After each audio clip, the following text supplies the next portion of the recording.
পরিস্থিতি এখন নেই। আগে দাদা শারীরিকভাবে সুস্থ হয়ে উঠুক। 2 বছরের বেশি সময় ধরে তিনি আমাদের কাছ থেকে অনেক দূরে সরেছিলেন। তাকে মিথ্যা মামলায় তিহার জেলে আবদ্ধ রাখা হয়েছিল, বারবার আপনাদের মাধ্যমে বলেছি। তাছাড়া বীরভূম জেলার সংগঠনটাকে দিয়ে তিল তিল করে গড়ে তুলেছেন। স্বভাবত বীরভূম জেলার হাজারে হাজারে কাতারে কাতারে মানুষ ওনাকে দেখার জন্য একবার আসছেন, আমরাও একবার দেখার জন্য আসতেছি।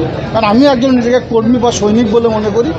দেখা হলো, এরপর আগে সুস্থ হোক, তারপর কথা হবে রাজনীতি। 2 বছর আগের অনুব্রত মণ্ডল মানে কেষ্টদাকে আর আজকে কেষ্টদাকে দেখে কি কোনো পার্থক্য কিছু? বাবা বা মায়ের কাছে কোনো ছেলেই বয়স্ক হয় না। ছোটোবেলা থেকে বড় পর্যন্ত তার ছেলেই রয়ে যায়। স্বভাবতই আমাদের অভিভাবক যে জায়গায় ছিলেন সেই জায়গাতেই আছেন, কোনো চেঞ্জ হয়েছে বলে আমার মনে হয় না। আগামী দিনে কি অনুব্রত মণ্ডল এই আসার পর, জেলায় আসার পর আগামী দিনে কি তৃণমূলের ভিত আরও শক্ত হবে? যখন জেলায় ছিলেন না তখন কি তৃণমূলের ভিত দুর্বল ছিল বলে মনে হচ্ছে আপনার? 21 নির্বাচন 24 নির্বাচনে ভিত কি দুর্বল ছিল? ছিল না। টিম অনুব্রত কাজ করেছে, সেই টিম অনুব্রত আগামী দিনে কাজ করবে। দাদা, অনেকেই বলে যে আপনার সঙ্গে অনুব্রত মণ্ডলের একটা দূরত্ব ছিল, সেই দূরত্ব অনুব্রত মণ্ডল অর্থাৎ কেষ্টদা অর্থাৎ আমার অভিভাবক যখন বীরভূম জেলায় ছিল না, তাকে মিথ্যা মামলায় তিহার জেলে রাখা হয়েছিল, তখন ওনার বাড়ির সামনে যে কার্তিক যে কালী পুজোটা হয়, যেটা কেষ্টকালী নামে পরিচিত, ওটা আমিই করেছিলাম ওর পরিবারের সঙ্গে থেকে। তাছাড়া হাটসান্দি গ্রামে কেষ্টদার যে দুর্গা পুজো অনুষ্ঠান হয়, সে পুজোতে আমিই গিয়েছিলাম। ওই পরিবারটার সঙ্গে আমার একটা নিত্য নৈমিত্তিক যোগ সব সময় আছে। উনি আমার অভিভাবক, আমি নিজেকে ওই পরিবারের সদস্য বলে মনে করি। বাকি কে কী বললো কে কী বললো না সে নিয়ে আমার কিছু যায় আসে না। কেউ যদি আপনাকে বলে আপনার কাকে আপনার কানটা নিয়ে পাওয়াল, আপনি কানটা দিকে কানে হাত দেবেন না কাকের পিছনে ছুটবেন? নিশ্চয়ই কাকের পিছনে ছুটবেন, কানে হাত দিয়ে দেখবেন। তো সেটা দেখাই ভালো বলে মনে করি।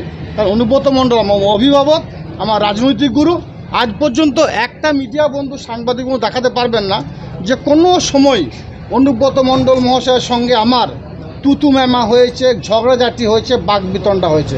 আজ পর্যন্ত হয়নি, আগামী দিনও হবে না। এটা মিডিয়ার একটা অংশের বানানো গল্প ছাড়া আর কিছু নয়। দাদা, কেষ্টদা সবাইকে নিয়ে একসাথে চলার একটা বার্তা দিয়েছেন। একটা বার্তা এখন দিয়েছেন, কিন্তু বিগত দিনও একসঙ্গে নিয়ে চলেছিলেন। এখন আগের মধ্যে কোনো তফাৎ নেই।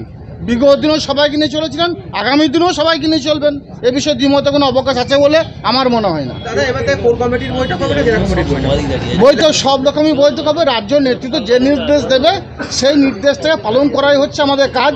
কোর কমিটির বৈঠক হলে কোর কমিটির বৈঠক হবে, জেলা কমিটি বৈঠক জেলা কমিটি বৈঠক, সবই চলবে, সবই হবে।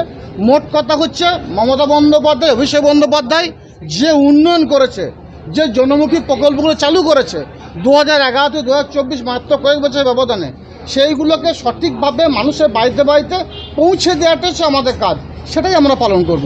তাদের সে কোর কমিটির মাধ্যমে হোক, জেলা কমিটির মাধ্যমে হোক, বুথ কমিটির মাধ্যমে হোক। কোর কমিটির বৈঠক হলে কি অনুব্রত মণ্ডল থাকবেন সেই বৈঠকে? না থাকার তো কোনো প্রশ্ন উঠে না। কারণ আবার বলছি, উনি বীরভূম জেলার সভাপতির আসনে বিগত দিনও ছিলেন, এখনও আছেন, আগামী দিনেও থাকবেন। ঠিক আছে।